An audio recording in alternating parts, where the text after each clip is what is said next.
mwen kite bay mwen.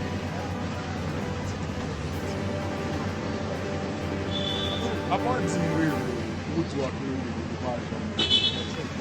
Mwen te ni sa bay.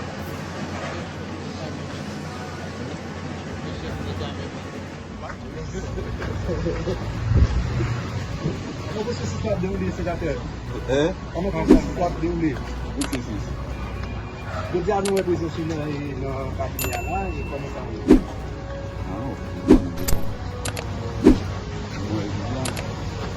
Wapis ki voda nan kilo? Wapis ki voda nan kilo? Kilo? Lagi kidnap yung dosye? Kome mwen ap yo mwen te vode yo? Esko mwen ap yo te vode yo?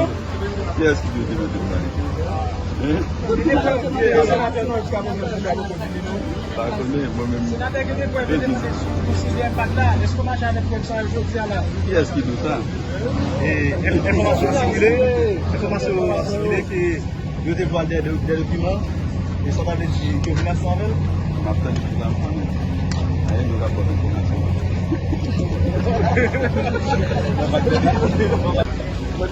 Mwen kopye senatèr. Ta ouve sa direk la. Gato ne gen diyo. Mani mwen senatèr. Bagay to bay mwen di nou. Mwen met dokumen yo. E pi mwen te a la disposisyon de la justis. Men si java bol otre de Parce que nous respectons la justice. Nous connaissons respecter la justice pays. Nous sommes disponibles pour la justice pays. Merci.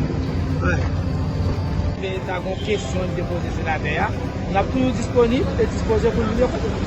Mais pour le moment, c'était la phase communication des documents. Ok? Pas de problème. Non, pour le moment, nous n'avons rien dit.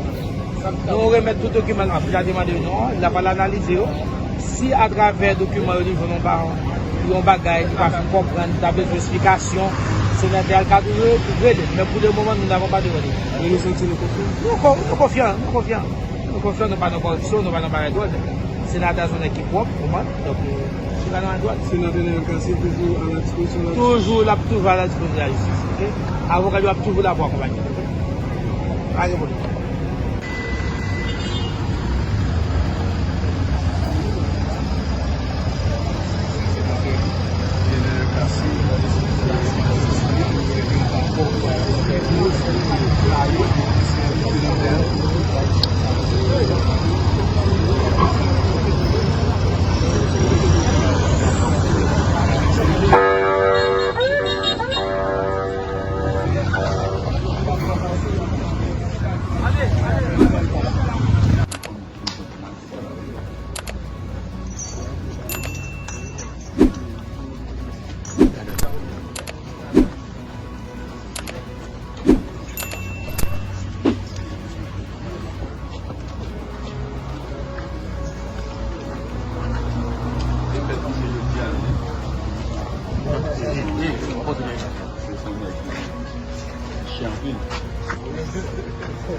Mwen se se tap de ou li senatèr? Mwen se se tap de ou li? Mwen se se.